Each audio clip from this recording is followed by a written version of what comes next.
Hello, BookTube. It's Sunday, and that means we're continuing our read-along. These next 2 weeks, we're doing The Sign of Four, Sir Arthur Conan Doyle's 1890 novel starring Sherlock Holmes and Dr. Watson. This follows up Study in Scarlet, which we just finished, which was the introduction of this incredibly famous team of fictional characters. And this book starts off right away far more settled. We're told that Watson has been living with Holmes for years. They know each other well. They like each other. They are aware of each other's habits, and they get on each other's nerves from time to time. It's far more realistic than two relative strangers deciding to live together on the basis of one meeting. We learn a lot of things in the initial scene setting of this novel. We get the famous Sherlock Holmes line, that if you eliminate the impossible, whatever remains, however improbable, must be true. It's been enshrined in detective fiction. It's been enshrined in the popular culture. You can almost guarantee to run across it in a new book every year, quoted sententiously by one person or another. It's as with so many other of the maxims involved in Sherlock Holmes, it's completely untrue. If you think about it for a minute, you realize that it only sounds really good. But nevertheless, we also learn in the beginning of this novel that Holmes has a drug addiction.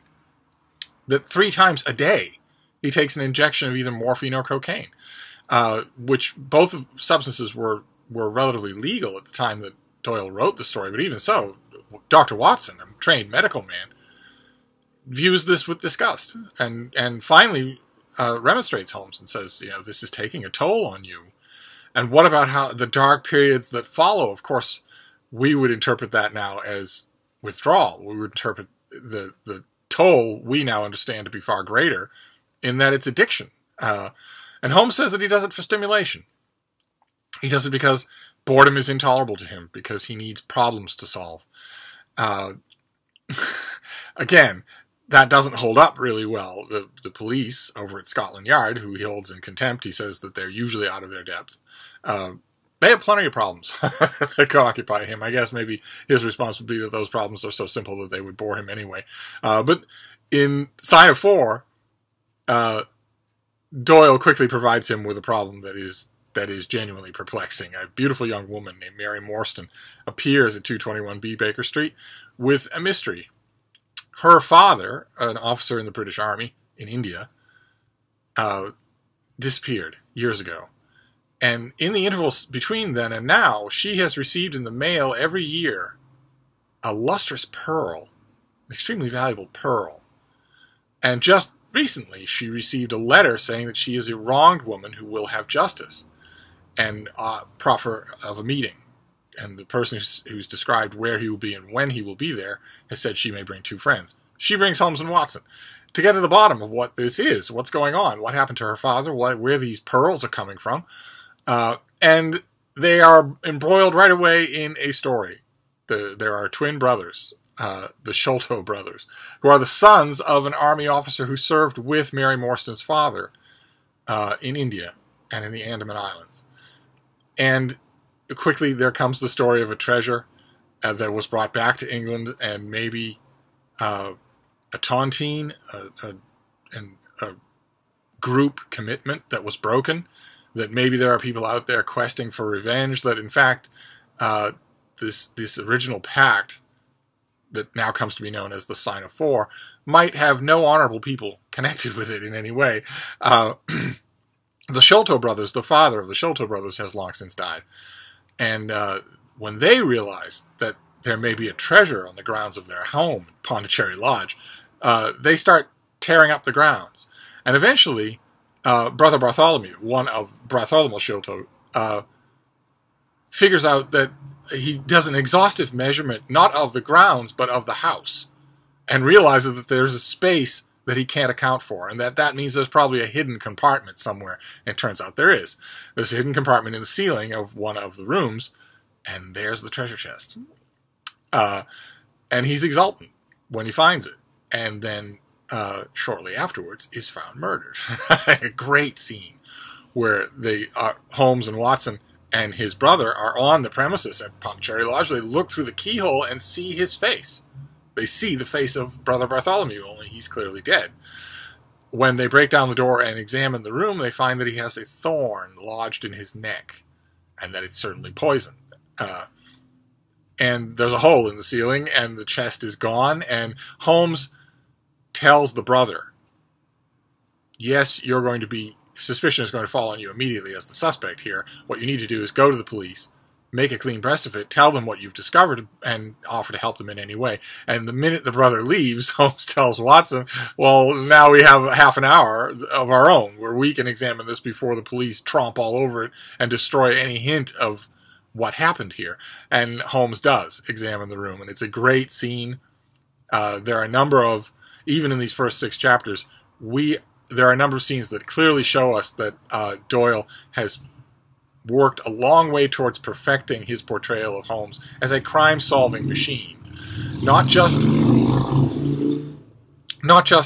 mentally, but also physically, by examining the evidence, by pouring himself over the scene, every last bit of dust. It's in these beginning chapters that Holmes reveals to Watson that he occasionally writes monographs on extremely precise bits of what we would consider to be forensic evidence and how to distinguish between them.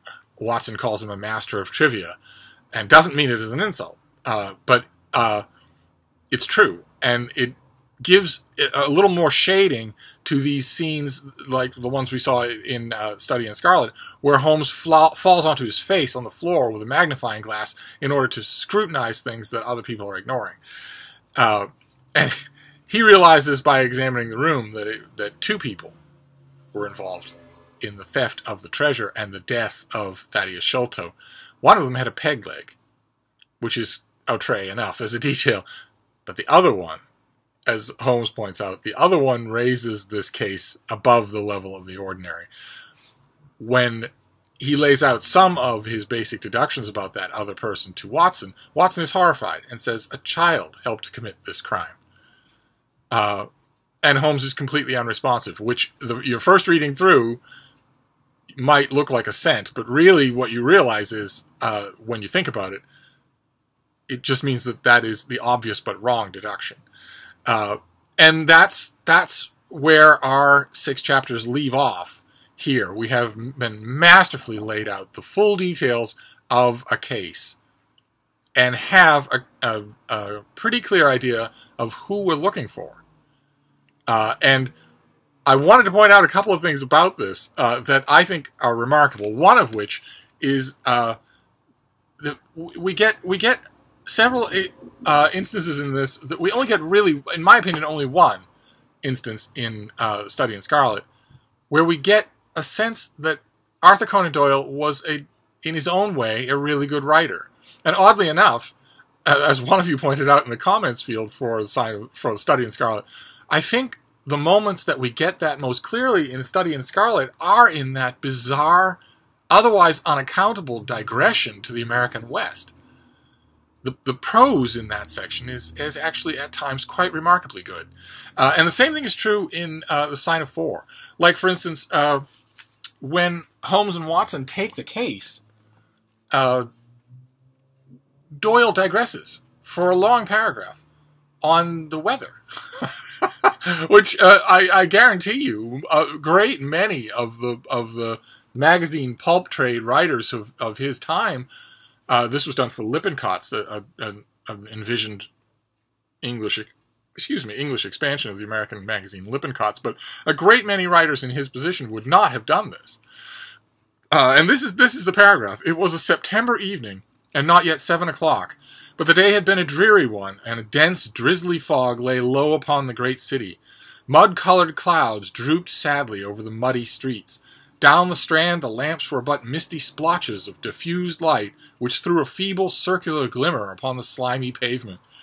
The yellow glare from the shop windows streamed out into the steamy, vaporous air and threw a murky, shifting radiance across the crowded thoroughfare. There was, to my mind, something eerie and ghost-like in the endless procession of faces which flitted across these narrow bars of light, sad faces and glad, haggard and merry. Like all humankind, they flitted from the gloom into the light, and so back into the gloom once more. I am not subject to impressions, but the dull, heavy evening with the strange business upon us which we were engaged in combined to make me nervous and depressed. I could see from Miss Morstan's manner that she was suffering from the same feeling. Holmes, alone, could arise superior to petty influences. He held his open notebook upon his knee, and from time to time he jotted down figures and memoranda in the light of his pocket lantern. I think that's wonderful, to broaden the story like that, to widen its feet like that, I think is wonderful.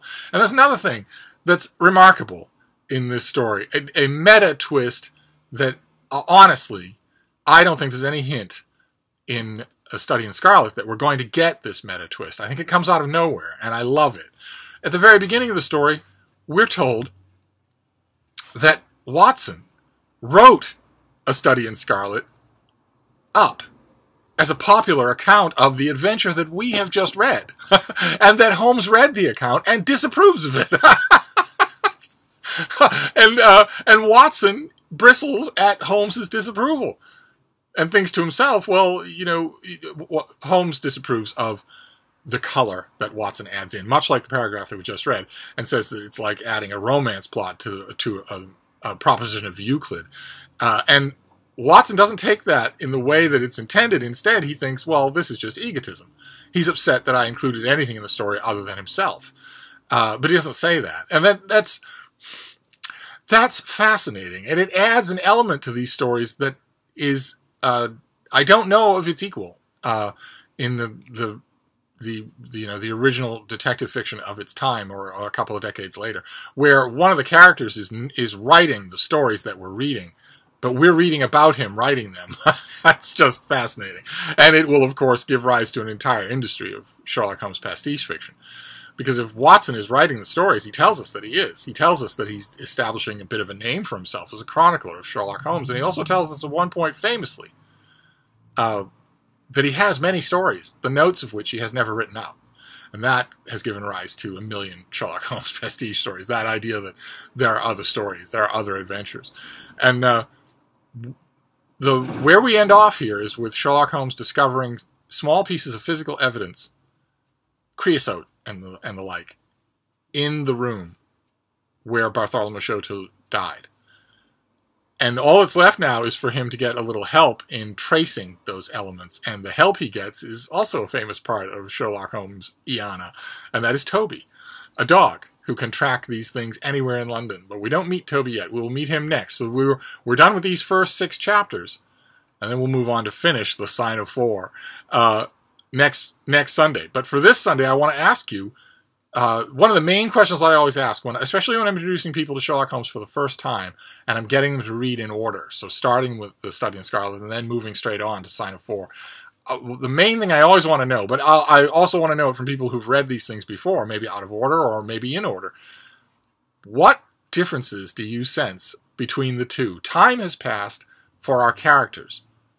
The story of The Study in Scarlet has gone into the record, not only in our reading, but also in the reading of this fictional world, because Watson has written that story up. So we've not only read it, but fictional readers have read it as well. And the relationship between Holmes and Watson is far more settled, and I think the writing is far more settled, and I'm wondering what you think of that. I'd be willing to go out on a limb and say that you will notice that there's much greater narrative control in this story. There is no hint, no chance that our story is going to go off the rails and head off to Utah. But I'm wondering what impressions it made on you. I'm also wondering, of course, how many of you are reading The Sign of Four for the first time. In a way, I envy you. But anyway, let's talk all about these first 6 chapters. This gives us a fuller picture of Sherlock Holmes and Dr. Watson. It gives us a fuller picture of their world, including that incredibly taut moment right at the beginning where Watson gives Holmes a trinket of his own in order for Holmes to work his magic on it.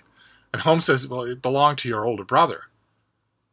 And he was careless and sloppy in his personal habits, and he had periods of extreme poverty mitigated by periods of relative solvency, until finally he took to drink and died. And Watson is outraged, leaps from his chair. He's outraged. How dare you practice on my faith when you obviously have read up on my family? You couldn't possibly have told that from this item. Instead, you had to have learned it otherwise, and frankly, it makes you look like a charlatan. It's an incredibly charged moment because Holmes immediately apologizes. He immediately says, I am so good at theorizing these things that I sometimes forget the personal element. You have my apologies. But no, I'm not a charlatan. I didn't read anything about your family. And then he proceeds to explain how he learned all of that. But it's a wonderful, wonderful moment. There are many moments like that throughout here. Tense and happy. And I want to know what you make of them. Whether or not, basically what I'm asking is whether or not this was a more satisfying Sherlock Holmes reading experience than the very first Sherlock Holmes reading experience that anyone in the world ever had. Was this more satisfying? So that's going to wrap up our read-along for today. Next Sunday, we will finish A Study in Scarlet. And then I'm thinking we'll take a week off. The final week of September. September has 5 weekends. So I'm thinking we'll take a weekend off from Sherlock Holmes. Maybe I'll just do a quick one short story read-along of something else. Something that's not Sherlock Holmes. A little break in Sherlock Holmes. And then we'll move on to Sherlocktober and read Sherlock Holmes all through October. So next Sunday, the end of The Sign of Four. With us, it was always The Sign of Four. And I'll see you then. Thank you, BookTube.